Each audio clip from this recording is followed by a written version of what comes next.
Hello, my friend. I'm so glad you stopped by my channel.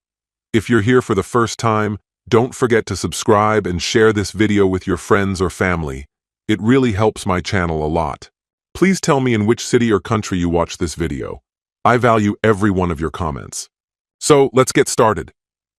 A soft spill of light from the hallway stretched across the polished wood floor as Evelyn Dorsey stood barefoot in the kitchen, her fingers trembling slightly as she arranged utensils beside two dinner plates. The low hum of the air conditioner did little to ease the storm churning in her chest. Inside the oven, a roast chicken sizzled beneath a glaze of citrus and thyme, Benjamin's favorite. On the counter, a chilled bottle of craft beer sat waiting, condensation trickling down its sides like unwilling tears. But tonight wasn't a celebration of love. This dinner was a quiet goodbye.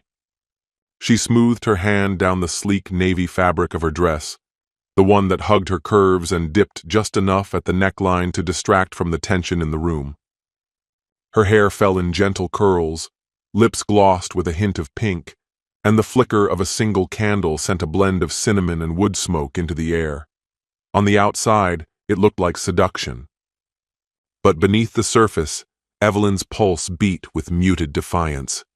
10 years had passed in this marriage, 10 years of routines, of obligatory gestures. Benjamin, steady, emotionally articulate in theory, had turned into a background presence, more familiar than intimate. Evelyn felt like an extra in a life she no longer recognized as her own. "I want more," she murmured under her breath. What that meant, she couldn't always articulate. Just more. Her closest confidant, Daphne Rivas, had been urging her toward this moment for months, her voice slick with rebellion during wine-drenched conversations and wicked grins. Daphne had broken her vows more times than Evelyn could count. "It's not cheating," she'd always claim. "It's reclaiming yourself. It's finally breathing." After a while, Evelyn stopped resisting the idea. Tonight wasn't meant to be a confrontation. Not until Daphne's last message arrived. You either snap the chains or stay elegant and empty. Choose your cage. The front door creaked open. Then came the dull thud of Benjamin's boots hitting the rug by the entryway. He was home earlier than expected. "Hey," he called out, loosening his tie as he stepped into the kitchen. His features were etched with fatigue, the long day carved into his expression. "Smells incredible. Is this all for me, or are we hosting someone?" Evelyn offered him a measured smile. "Just for you." His gaze moved across the table, noting the details, the candlelight, the beer, the careful presentation. Then his eyes found her, the dress, the scent, the effort. "You okay?" he asked, a hesitant smile tugging at his lips. "You look kind of amazing." "Sit down," she said calmly. "We need to talk." He hesitated, then lowered himself into the chair like a man waiting for bad news. Taking the seat across from him, Evelyn felt her heart hammering in her chest. "I've been feeling empty," she began, not bothering with a preamble. "For a long time. I've tried everything: therapy, journaling, yoga." She drew in a slow breath. "But it hasn't helped. I still feel invisible. I want to feel wanted again. I want to feel alive, and I don't think I can do that inside this marriage." Benjamin paused mid-motion, his fork hanging in the air. "You're asking for an open marriage?" he said, voice flat. She shook her head slowly. "No, I'm not asking. I've made my choice." Her eyes were unwavering. "I'm going to be with other people. Just for a while. A few months. Then we'll reassess." Benjamin didn't raise his voice. He didn't argue. And somehow, that felt worse. "There's already someone, isn't there?" he asked, eerily calm. She hesitated, then offered a quiet nod. "Yes, someone from work. But it's not emotional. It's about rediscovering myself." Benjamin carefully pushed his plate away and rose with slow precision. "Then I'll sleep in the guest room tonight," he said, his voice distant. Evelyn's throat tightened. All right. And I'm not going to pretend this is normal. We're not okay. He stepped back, a chill in his eyes. You made your move. Now I'll make mine. With that, he turned and walked away. Left at the table, Evelyn sat in the flickering candlelight, uncertain whether she'd seized control of her life or just broken something that couldn't be mended. Down the hall, behind a closed door, Benjamin remained silent. No cries. No slammed doors. Just a quiet, knowing smile, because Evelyn had no idea what came next. The following morning, adrenaline still coursed through Evelyn like a tidal current. The night had ended wrapped in the arms of Zane Hollis, the daring, dangerously charming consultant from her office. His scent still clung to the sheets, heavy with temptation and consequence. She rolled over in the vast king-sized bed, tangled in blankets and uncertainty. It was the first night in years she hadn't slept alone, but Benjamin had remained silent. Barefoot, she padded into the kitchen, her silk robe loose at the waist. The guest room door remained shut. The kitchen was untouched. No breakfast, no sound, no sign of life. Just the cold stillness of a man who had either gone numb or was strategizing. By noon, her phone rang. Daphne's voice sparkled through the speaker. All right, honey, she said. Tell me everything. Had Zane slipped out before the sun crested the horizon, or had he lingered long enough to cook eggs in nothing but his briefs? Evelyn let out a brittle laugh. He was already gone before she had fully come to. No breakfast, no tenderness. Daphne gave a sly grin. Even better. Detached means safer. And let's be real, Benjamin isn't in the dark. He knows the score. Evelyn bit down lightly on her lip. He hasn't said a single thing. Of course not. The quiet ones always pack the most danger, but you're not out to wound him, babe. You're just chasing something that feels real. That afternoon, while Evelyn was knee-deep in invoices, Zane appeared beside her desk. He leaned in with the ease of someone who'd known her body, smelling like cedarwood and dominance, flashing a smile that hinted at promises he'd never keep. You looked incredible last night, he whispered. Is your husband always that quiet? Evelyn's stomach nodded. He's just working through things. Working through, huh? Zane chuckled. While he's busy doing that, maybe I swing by again later. She hesitated, then nodded. Sure. That night unraveled into sheets twisted in heat, and laughter gasped between kisses, their limbs entangled, their mouths stained with wine and lies. And somewhere in the blur of skin and deceit, Evelyn convinced herself she was healing, becoming someone different. A few doors down, Benjamin sat still at the edge of the guest bed, noise-canceling headphones in place, eyes fixed on his laptop screen. Tiny cameras blinked throughout the house, one in the hallway, another tucked near the living room ceiling, one barely noticeable at the bed's headboard. He was watching, listening, storing every breath, every moan Zane drew from Evelyn. Benjamin cataloged it all, marked with timestamps, and neatly stored under a folder titled Consent. For the next week, Evelyn lived two lives, mimosas and sunny smiles with Daphne by day, secretive nights tangled in Zane's arms, lies passed through cubicles, staged phone calls to her mother, cheerful voices speaking of a picture-perfect life. She even dusted off an old journal, scribbling out dreams of launching a boutique marketing firm, maybe relocating to Austin. Reinvention loomed just beyond the end of her marriage with Benjamin. But Benjamin wasn't idle. At work, he cashed in an old favor from Caleb Rowan, a cybersecurity consultant he'd once helped through a messy legal entanglement. In return, Caleb handed over full access to Evelyn's synced cloud, her notes, her documents, her messages, every last chat from her professional account. 1 week later, the office buzzed with scandal. Zane Hollis was engaged to an art curator from Seattle. Evelyn was blindsided. Benjamin wasn't. He had already sent the anonymous tip, a burner email. Subject, thought you should know. Body, check the cloud. It's all there. and more is coming. B. She opened the file. Photos of Zane and his fiancée, choosing rings, sharing meals with family, attending art exhibits, all within the past 2 weeks. Evelyn's fingers trembled. Then the video played. Footage of her and Zane in bed. Their bed, clear, close, and damning. Her voice rising in pleasure, echoing truths she couldn't take back. The panic came like a freight train. Her phone hit the floor. Her heart pounded. Slowly, her eyes turned toward the closed guest room door. Silence. No confrontation. No explosion. Just stillness. Benjamin wasn't speaking. He was too quiet.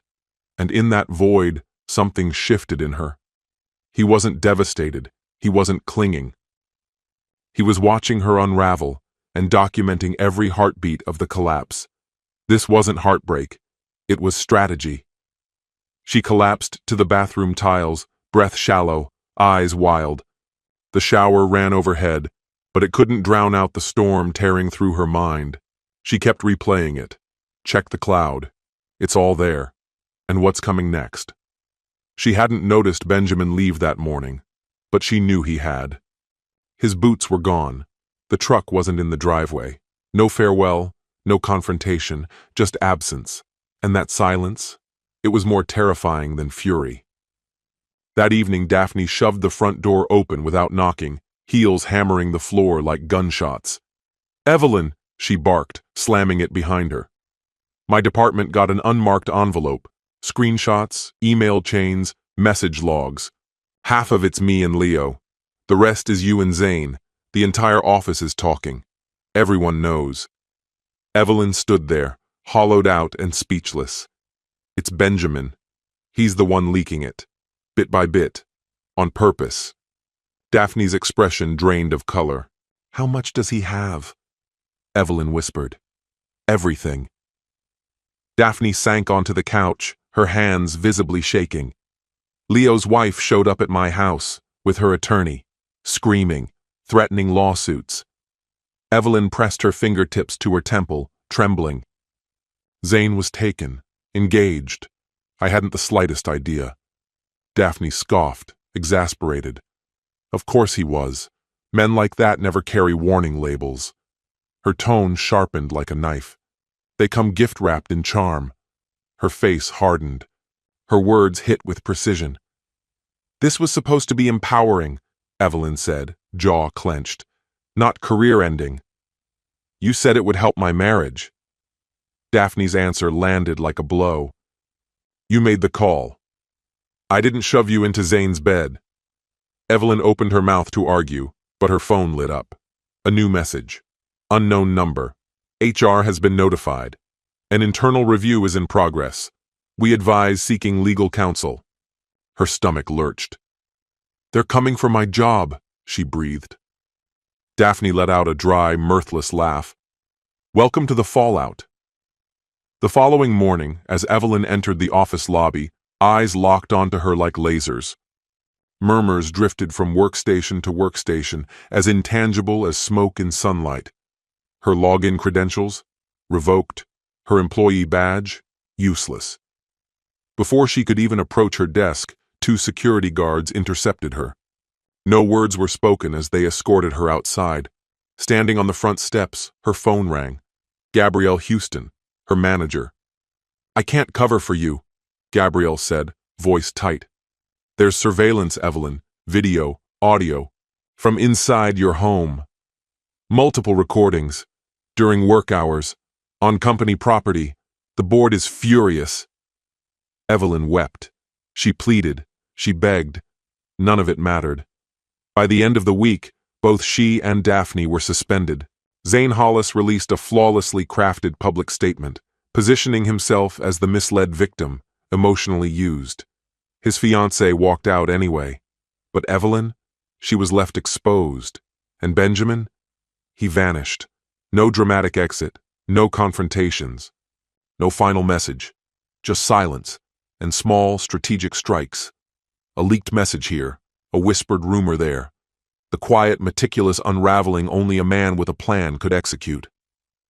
That weekend, she returned to her doorstep and found a manila envelope. Inside, divorce papers. Benjamin's signature marked the bottom. No alimony, no financial agreement. Just a clean clause. Infidelity documented. Reputation damaged. Emotional abandonment confirmed.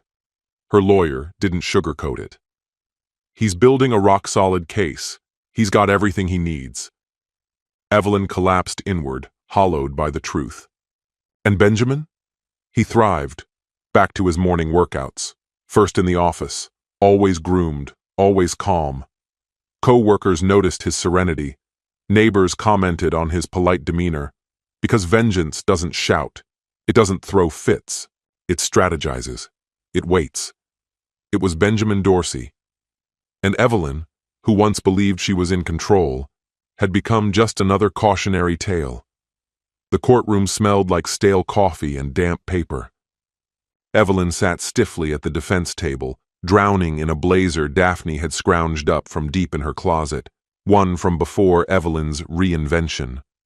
Her attorney, Adrian Miles, leaned in with a voice thick with fatigue. He won't settle. He wants full control. Even the dog, Evelyn. Evelyn blinked. We never had a dog. He knows. He just wants you to grasp that, if you did, he could take it. Across the courtroom, Benjamin sat beside his lawyer, expression unreadable, posture relaxed. Not gloating, not furious, just finished. The judge, an austere woman with hair like steel wool and eyes like razors, tapped her pen against the desk. Based on the extensive evidence submitted by Mr. Dorsey's legal team, including dated surveillance, archived correspondence, and supporting witness accounts, this court finds sufficient cause to expedite this divorce. Evelyn felt something inside her shatter. No support, no shared property. Her name scrubbed from the lease, and worst of all, her humiliation, official, public, permanent. Outside, the daylight felt cruel. City noise buzzed around her like static. She stumbled down the courthouse steps. Daphne waited below, makeup smeared, hair thrown into a rushed bun.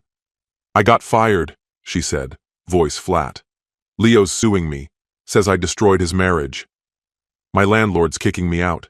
His wife saw the video. Thinks we're running some underground escort business. Evelyn let out a jagged, bitter laugh. We thought we were chasing empowerment. Daphne stared at her, jaw clenched. No, we were just restless. And we forgot something important. The people we tried to run from, they know how to strike back. They sat together on a bench as the world passed them by. Eventually, Daphne spoke. You know what Benjamin told Leo at the gym? Evelyn shook her head. What? He said, I didn't leave her. I just stepped aside. Evelyn's breath caught. That's haunting. Absolutely not, Daphne said. That's appalling. Later that night, Evelyn wandered past the home that used to be hers, now owned by Benjamin. She paused across the street. The porch glowed warmly in the evening light, and laughter spilled through the open windows. A woman's laugh. A dinner party, maybe? Evelyn narrowed her gaze. There he was, Benjamin, looking relaxed and at ease. Standing near him, a woman leaned in. Hannah, something like that. She worked in HR at his firm. Elegant, self-assured, she moved like someone who'd never once questioned whether she belonged. Then Benjamin leaned in and kissed her on the cheek. It wasn't friendly. It was familiar, tender. Evelyn's knees weakened. He hadn't simply moved on. He'd rewritten the story completely. He'd laid their past to rest with grace and crafted a new narrative, one that flourished in her absence. She turned away, dizzy, her phone vibrating in her coat. Breaking. Corporate probe launched after former employee misconduct scandal. Her name, once more, blazed across headlines. Whispered in boardrooms she'd never enter again. She had become a warning, a story told in shame. And Benjamin? He never said a word. His silence was a thunderclap. 6 months later, The walls of Evelyn's apartment were as thin and lifeless as her routine. Her job, answering phones on a temp gig at a company that sold gag gifts and spare parts. Her social circle? Non-existent. Even Daphne had slipped away, her own legal troubles dragging her into disrepute. Evelyn's name still surfaced now and then, the wife caught on camera, branded in headlines and hashtags. Feminist fraud? Adulterous villain? Her life had become internet folklore, the downfall of Evelyn Dorsey. She'd stopped reading the comments long ago. The internet didn't forgive, and it never forgot. Night after night she sat in darkness, replaying choices that once felt like liberation. Now they rang hollow, madness in disguise, and without fail, she logged into her fake account, stalking Benjamin's curated life. He posted nothing. Hannah did. Pictures of laughter-filled brunches, cozy vacations, a fluffy puppy, a peaceful, ordered life. One that made it painfully clear Evelyn had been deleted like a typo. Until one evening, the buzzer sounded. Evelyn froze. No one ever came. She cracked the door open. Benjamin stood on the other side, still composed, still calm, but something unreadable lingered in his eyes. "Can we talk?" he asked. She stepped aside. He walked in, his eyes scanning the modest apartment. "It's simple," he noted. "I lost the condo after the indictment," she replied. He gave a short nod. "I heard." They sat, him at one end of the couch, her at the other. The silence between them was wide and heavy. Eventually, she broke it. "You didn't come just to see the wreckage." "No," he replied. "I came to give you something." He pulled a flash drive from his coat and placed it gently on the coffee table. "What is that?" "Everything I ever recorded. Video, audio, emails, screenshots. From the house, the office. It's all there." She stared at it. "Why would you give this to me?" "Because now it belongs to you. Delete it. Expose it. It's your decision. You still have one." She studied him. "You planned this?" He paused in the doorway. "No. I just stopped hiding. You're the one who buried the truth." He left. The door clicked softly behind him. Evelyn stood still. Then, hesitantly, she reached for the flash drive as if it might burn her fingers. That night, sleep didn't come, not from shame, but from a piercing clarity that settled in her chest. Benjamin hadn't just walked away. He'd handed her a mirror. And this time, she couldn't look away. The next morning, she sealed the flash drive in an envelope. Not for journalists, not for a court. She mailed it to herself. A keepsake. Of the woman she had been, and the one she could never afford to become again. 1 year later, Evelyn now stood behind the counter of a small-town bakery, far from the city where her name had once sparked scandal. Flour dusted her apron, her hair was pinned up, and her smile, this time, was genuine. A young woman leaned forward. "Wait, aren't you that person? From the video?" Evelyn met her gaze calmly. "I was." The woman hesitated. "You were really brave." Evelyn tilted her head slightly. "No, I was reckless." She handed over a box of pastries. "But I'm learning what bravery really looks like." Outside, she flipped the sign to closed and turned the lock. Some stories end in revenge, others in redemption. Hers ended in quiet, and a long, hard journey back to someone she could live with becoming. This story has come to an end. What's your opinion? Share it in the comments, my friend. And if you liked this story, check out other exciting videos on my channel. I'll say goodbye until the next video. See you.